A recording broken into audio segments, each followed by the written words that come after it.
उपस्थित लोकसभा में मेरे सहयोगी प्रीतमताई मोटे, जिस शख्स ने इतने बड़े काम को अंजाम दिया कि देश भर के पत्रकारों को एक प्लेटफॉर्म के ऊपर लेकर आना, वो मेरे भाई संदीप काले साहब। यहाँ पर मौजूद दो नौजवान पत्रकार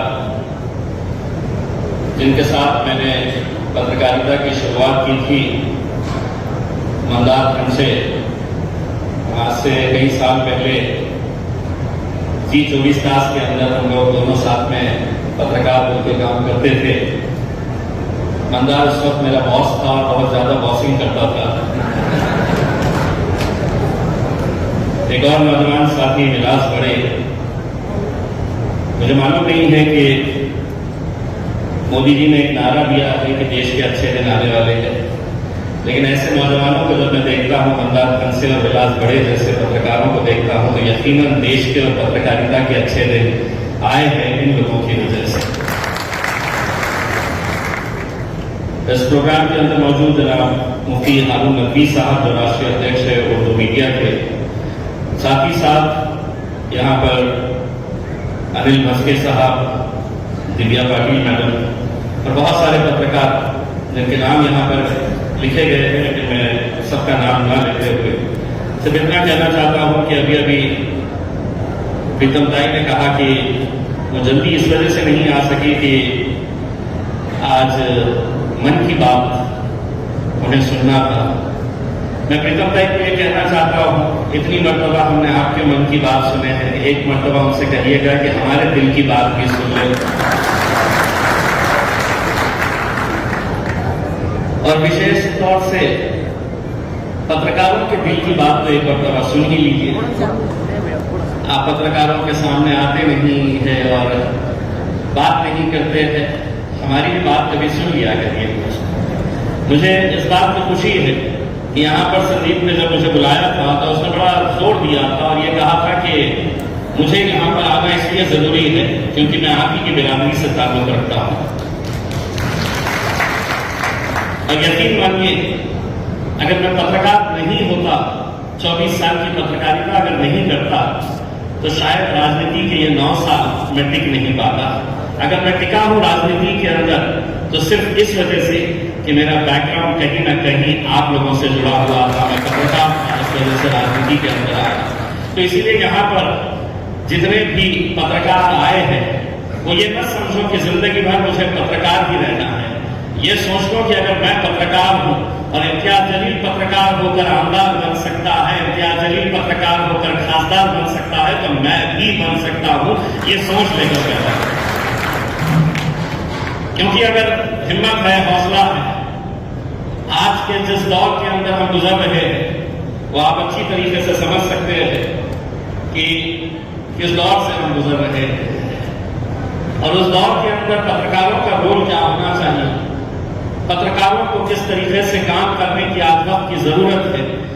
मैं पिछले हफ्ते लोकमत के Maharashtrian year of the year award के अंदर मौजूद था, जिसके अंदर राज ठाकरे साहब का जब इंटरव्यू लिया जा रहा था, पत्रकारों के बारे में उनसे पूछा गया था, तो मैं राज साहब के बहुत सारे बातों से मेरे मतभेद रहते हैं। ये लोकतंत्र की खूबसूरती है कि आप मेरी बहुत सारी बातों से इत्तेफाक नहीं रखते, मतभेद रहते हैं, यही इस देश की खूबसूरती है।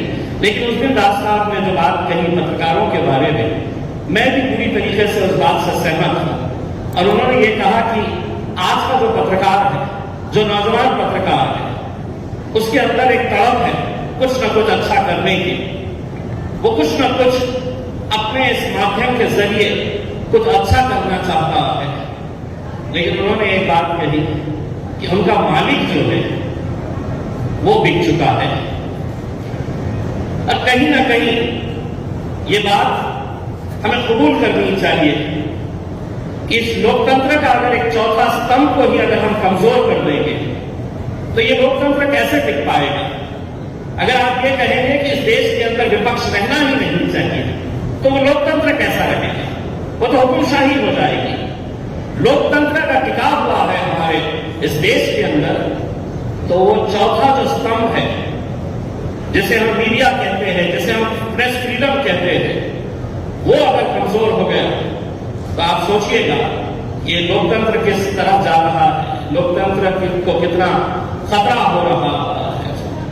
इसीलिए आज जब वॉइस ऑफ मीडिया जैसे एक ऑर्गेनाइजेशन अपने तौर के ऊपर खड़े रहता है, एक दूसरे को ताकत देने का काम कर रहा है, मैं नहीं समझता हूं कि संदीप साहब आपने देश भर के पत्रकारों को एक साथ जमा किए हैं तो आपका मकसद ये नहीं है कि आप उन्हें एक इंश्योरेंस कार्ड दे रहे हैं, वो भी बहुत जरूरी है, आप उनके बच्चों को स्कूल बैग दे रहे हैं, लेकिन सबसे बड़ा काम आप इस संगठन के जरिए जो कर रहे हैं कि अगर कोई पत्रकार के साथ नाइंसाफी होती है तो उसको ताकत देने का काम ये संगठन कर रहा है, और वो बहुत जरूरी है।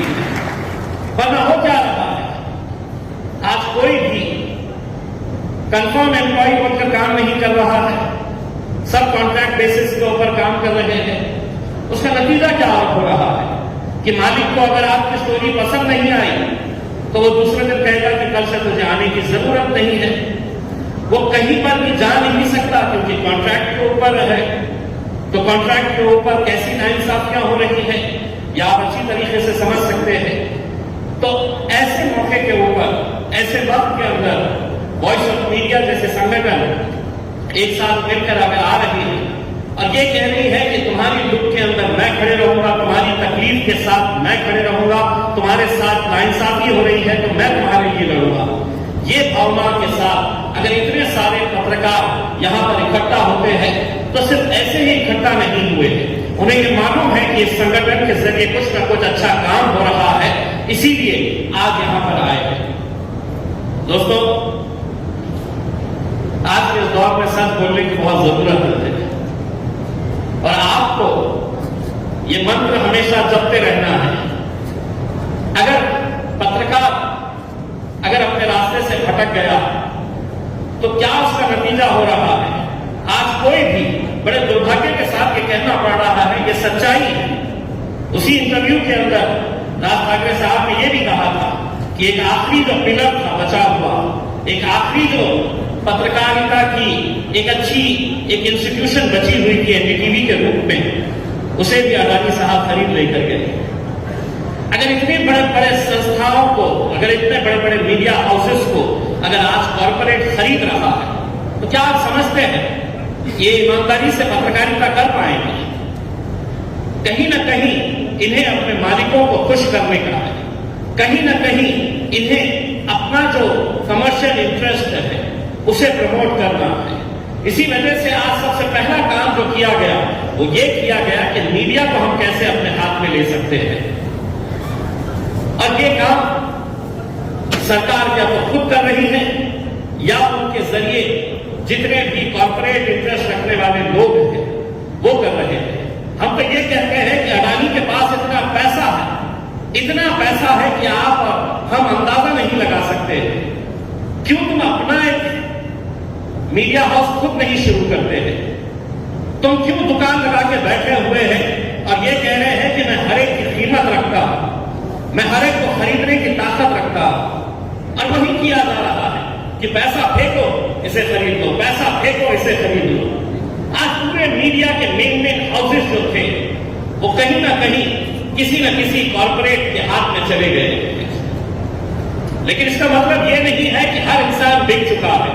मैं आज भी ये दावे के साथ कहता हूं कि मैंने जिस मंदार खनसे को आज से 25 साल पहले देखा था, उसकी जो ईमानदारी 25 साल पहले थी, 25 साल बाद भी मंदार खनसे ईमानदार है, मैं दावे के साथ कह सकता हूं। लेकिन मालिक अगर बिक चुका है तो हम क्या करें? नौकरी तो हम सबको बचानी है। कहीं ना कहीं हमें इस बात की ये सोच सताती है कि कल मेरा क्या होगा। पहले 20, 25, 30 साल पहले अगर किसी को पत्रकार बनना होता था तो वो किसी अखबार के साथ जुड़ता था। फिर उसके बाद दौर आया इलेक्ट्रॉनिक मीडिया का, तो इलेक्ट्रॉनिक मीडिया के अंदर वो चले गया।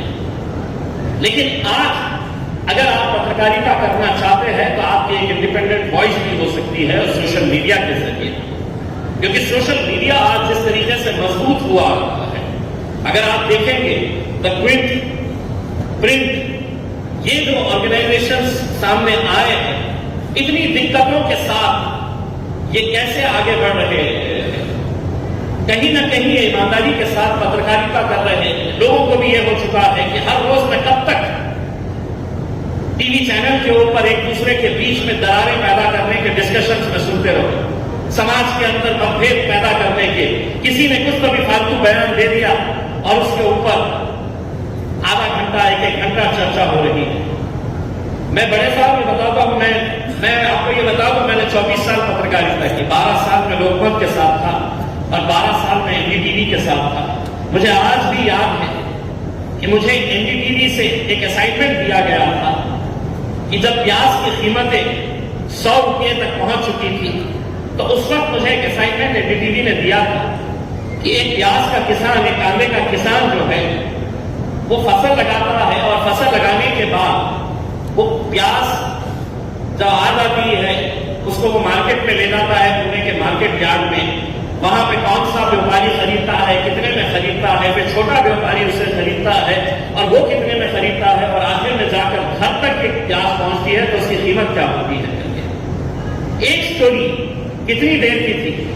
तो महज 4 मिनट की स्टोरी थी। 4 मिनट की स्टोरी थी, लेकिन उस 4 मिनट की स्टोरी के लिए मुझे 15 दिन भगाया गया था। 15 दिन। कैसा? तो पुणे के बाहर शिरूर के पास एक किसान को हमने आइडेंटिफाई किया। वो किसान के पास प्याज लगी हुई थी, वो प्याज खेती के अंदर से निकाल रहा था।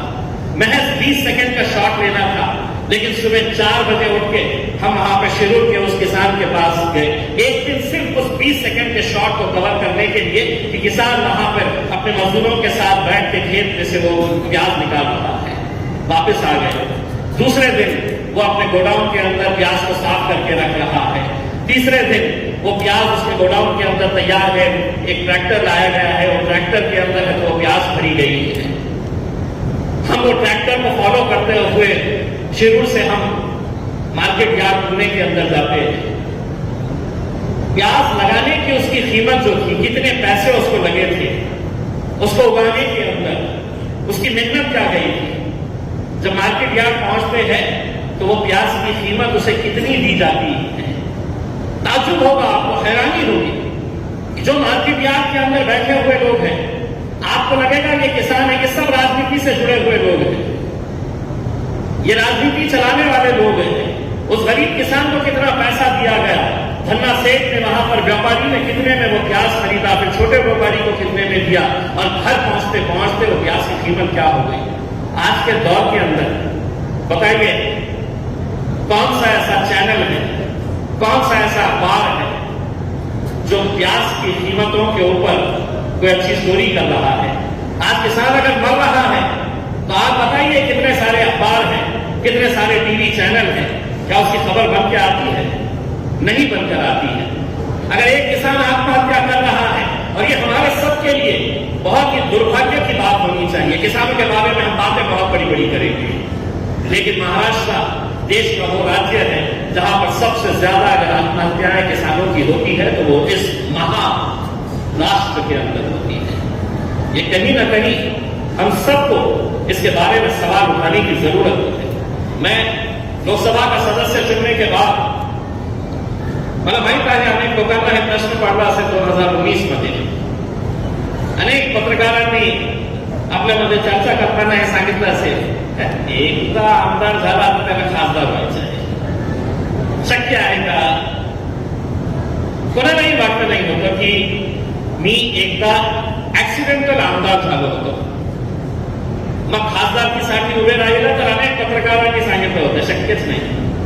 कसं होणार? खासदारकीसाठी लोक 20-20, 30-30 वर्ष माझ्या कोणी घरामध्ये कोणी राजनीतीमध्ये नाही आहे, माझ्या जवळचे कोणीही राजनीतीमध्ये नाही आहे, पण मी निर्णय घेतला होता। कारण या देशामध्ये लोकशाहीच्या नावाने, आपण डेमोक्रेसीच्या नावाने सगळे अधिकार कुणाच्या हातात दिलेले आहे? कुणाच्या हातात दिलेले आहे? तर माझ्या आणि प्रीतमताई मुंडेंच्या हातात दिलेले आहे।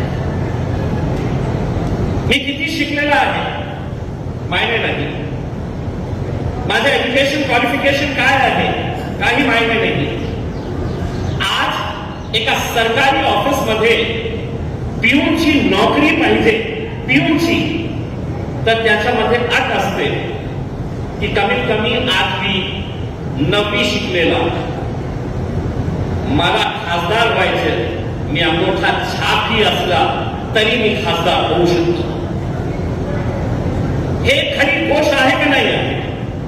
म्हणून जेव्हा मी लोकसभेमध्ये पहिल्यांदा गेलो, माझ्या पार्टीचे अध्यक्ष बॅरिस्टर असदुद्दीन अवैसी साहेबांच्या सोबत मी बसलेलो होतो. पहिला होतो दिवस ते, आणि एक प्रीतमताईला माहित आहे की एक क्वेश्चन आर 0 आर त्याच्यानंतर त्याच्यामध्ये एका मिनिटामध्ये आपण आपलं जे कॉन्स्टिट्युएन्सीचा मुद्दा जे आहे ते आपण एका मिनिटामध्ये ते सांगू शकतो कि मेरे कॉन्स्टिट्युएंसी के अंदर पानी का मसला है, कोई कहेगा रास्ते नहीं है, कोई कहेगा रेलवे ओवरब्रिज चाहिए, करके 1 मिनट के अंदर 1 मिनट के बाद वो स्पीकर साहब बिल बता देते. तो मेरा पहला दिन वहां पे बैठा हुआ था, तो वो चल रहा था, तो एक सांसद जो है वो ऐसा पेपर लेके पढ़ रहा था, मेरे चुनावी क्षेत्र में रास्ते. तो मैं बोला 1 मिनट इसको बोलना है, अब ये 1 मिनट बगैर बोल नहीं सक रहा है. तर मी अवैसी साहेबांना विचारले की मी बोला साहेब, मी काल सेंट्रल हॉलमध्ये या खासदारासोबत बसलेलो होतो, मी चहा घेतलं की त्याचं ते सेकंड टर्म आहे आणि तरी ते 1 मिनिटासाठी ते बगैर पेपर के वो बोल नहीं सक रहा है. तो अवैसी साहब मुझे देखकर हंसे और उन्होंने मुझसे कहा कि अभी तुम देखते जाओ, यहां पर जो बैठे हैं तकरीबन 80% लोग जो है वो तुमको ऐसे ही मिलेंगे. मला असं वाटलं की 80% म्हणजे जरा जास्त झालेला आकडा. 80% होऊ शकत नाही.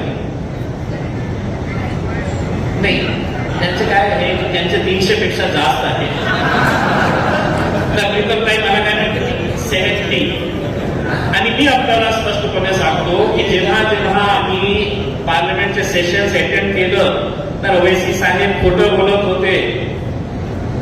83% नाही आहे, 85% आहे. हे नाही आहे की कोणत्या पार्टीचे, ते मी बोलत नाही कोणत्या पार्टीचे, पण हे खरी गोष्ट आहे.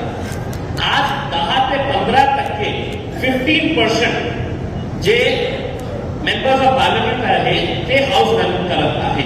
आणि त्याच्यामध्ये स्पष्टपणे बोलणार, राजनैतिक मतभेद काही असू द्या, जेव्हा मी हिना गावितला बघतो, जेव्हा मी आपले एकनाथ शिंदे साहेबांचा श्रीकांत शिंदेला बघतो, विखे पाटील साहेबांच्या मुलाला बघतो, सुजय विखेला, आणि प्रीतम मुंडेला बघतो, तर मोदी साहेबांचा पुन्हा ते वाक्य मला आठवतं कि देश के दिन अच्छे आने वाले हैं, कब आने वाले हैं पता नहीं है, लेकिन इन्हें देखकर मैं यकीन के साथ कहता हूं कि देश के अच्छे दिन इन लोगों की वजह से आने वाले हैं, क्योंकि ये नौजवान है और बोलने की इनके अंदर तड़प है. आज आप लोग देखते होंगे मैं किस तरह से लड़ता हूं. मैं डरता नहीं हूं इसलिए कि मुझे राजनीति के अंदर जिंदगी भर रहना है, ऐसा नहीं है. संदीप भाई एक्सीडेंटली एमएलए बन गया, लोग कहते थे कि ये खासदार कभी बन ही नहीं सकता है, बन गया. अब मुझे जब आपने इन्विटेशन दिया और आपने कहा कि मुझे आना है इस कार्यक्रम के अंदर, क्योंकि मैं सिर्फ एक खासदार नहीं हूं बल्कि एक पुराना पत्रकार भी हूं, तो मैं आपको इसलिए नहीं बोल सका कि अगर 2024 में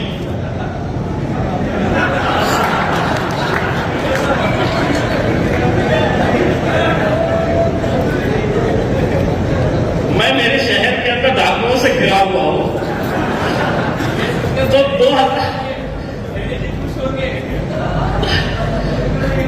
2024 में अगर कुछ उलटफेर हो गया तो मंदार मनसे जिंदाबाद है चान्स. आणि तेही चान्स माझा संपलेला आहे. मी कुठला सो कॉल्ड सेक्युलर पार्टीमध्ये काम केलं असतं तर बहुतेक ते एक्सेप्टही केलं असतं. मी पुन्हा त्यांच्याकडे गेलो, बाबा एमआयएम का होतं ते जाणं.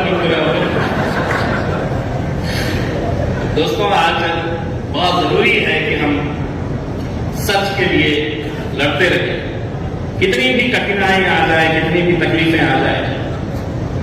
मैं आज जिन मुद्दों को लेकर चल रहा हूं उसमें एक मुद्दा मैं यहां पर खास तौर से बताना चाहता हूं। मैं जब चुनकर आया और यहां पर प्रीतम बैठी हुई है, मैंने एक मुद्दे को उठाया। मैं इस राज्य के अंदर मैं किसी का पुतला बने, मैं उसके हाथ में नहीं हूं। किसी का स्मारक बने, मैं उसके हाथ में नहीं हूं। और मैं जमकर विरोध किया जब औरंगाबाद में उस वक्त इस महाराष्ट्र राज्य के जैसे हम महानायक कहेंगे, जैसे लोक नेता कहेंगे, आदरणीय गोपीनाथ मुंडे साहब का स्मारक जालना रोड के ऊपर बनने वाला था। मैंने विरोध किया और मैंने कहा कि मैं जितना गोपीनाथ मुंडे साहब को जानता हूं, अगर जीते जी अगर उनसे पूछते कि मरना सबको है, मुझे भी मरना है, आपको भी मरना है, मेरे मरने के बाद मेरे नाम का स्मारक बनना चाहिए या मेरे नाम का स्कूल बनना चाहिए, अस्पताल बनना चाहिए, तो गोपीनाथ मुंडे साहब 1 मिनट का भी वक्त नहीं लेते और वो कहते कि मेरे नाम का या तो स्कूल खोलना या अस्पताल खोलना। ये ऐसे लोगों की महानता थी। लेकिन जेव्हा मी विरोध करायला सुरुवात केली, काय शिव्या मला आणि ज्या भाषेचा वापर करण्यात येतो किंवा ज्या धमक्या आणि सगळ्यात जास्त धमक्या आणि सगळ्यात जास्त शिव्या महाराष्ट्रामधून कुठे आले असेल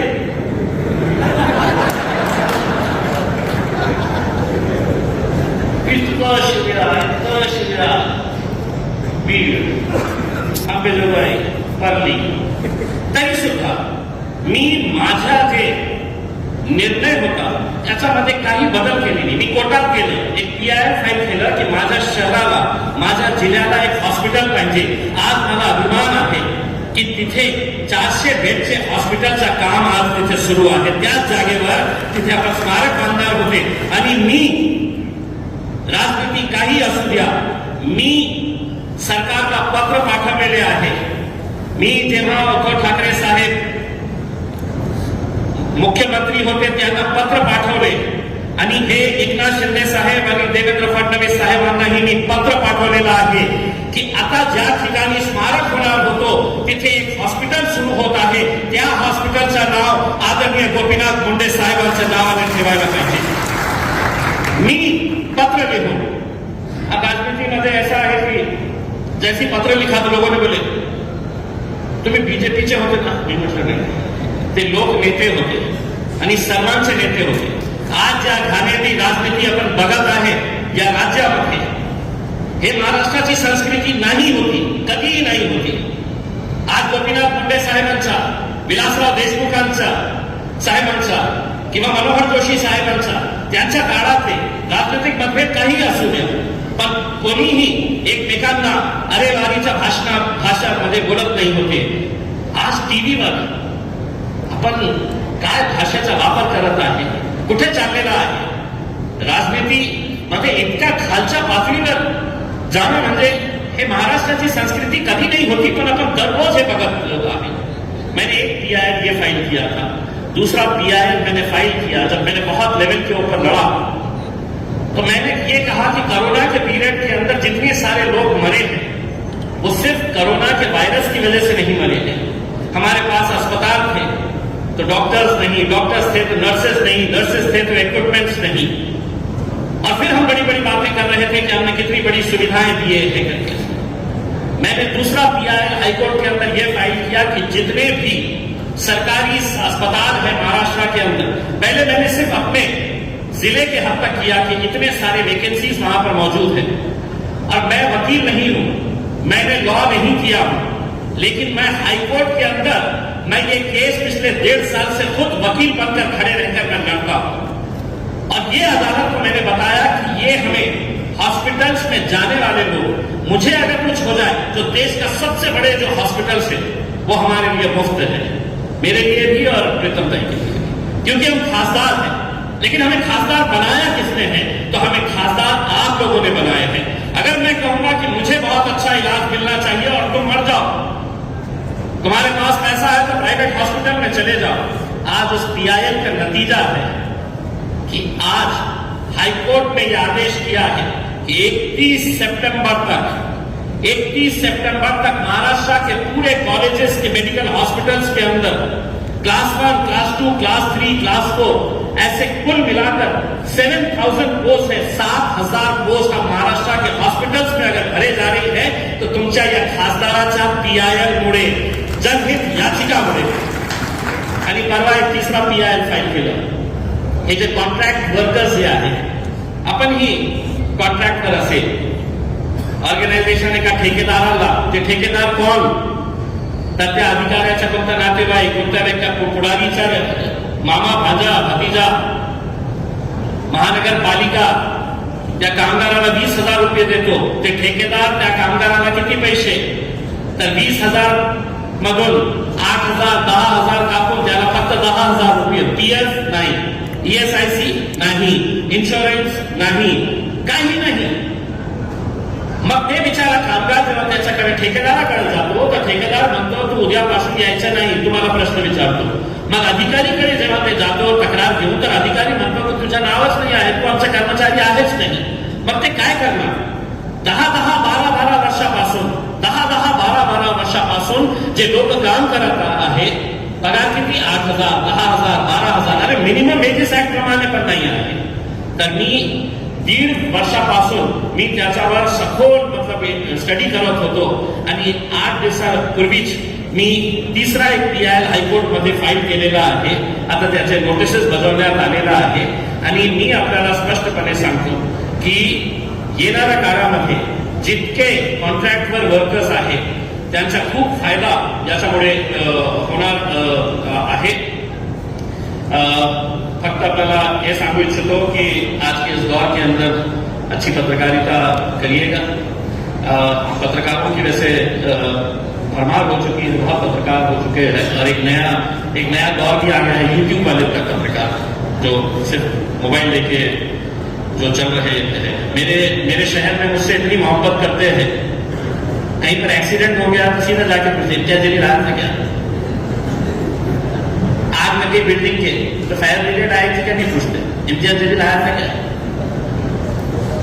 तर पत्रकारिता करिए, हर एक इंसान को करने का अधिकार है, लेकिन ईमानदारी से अगर पत्रकारिता करेंगे आप तो यकीन मानिए रात में नींद बहुत अच्छी आएगी. और कहीं ना कहीं जिन लोगों का हमने यहाँ पर सत्कार किया है उसमें से काफी बुजुर्ग, काफी सीनियर पत्रकार लोग थे. आप उनके साथ बैठिएगा, उनसे पूछिएगा कि उस दौर की पत्रकारिता में और आज की पत्रकारिता के अंदर क्या फर्क है. बहुत अफसोस के साथ ये कहना पड़ता है. मैं आप लोगों के बारे में नहीं कह रहा हूँ, लेकिन पत्रकारिता भी अब एक दुकानदारी की तरह हो गई है. इसे कहीं ना कहीं हम और आप मिलकर बदल सकते हैं. मेरा मतलब यह है कि अगर 2024 में अगर कुछ मामला हेर फेर हो गया तो मैं भी आप ही की बिरादरी के अंदर आऊंगा और संदीप से कहूंगा कि एक आध पोस्ट मेरे लिए भी वॉइस ऑफ मीडिया के अंदर रखना, मैं आपको जरूर ज्वाइन करूंगा उसमें. मैं आप तमाम लोगों को बहुत बहुत शुभकामनाएं देता हूं और खासतौर से संदीप को और उनके पूरी टीम को जिन्होंने इतने सारे पत्रकारों को यहाँ पर जमा किया है, मुझे बुलाया है. बहुत बहुत धन्यवाद. Thank you very much.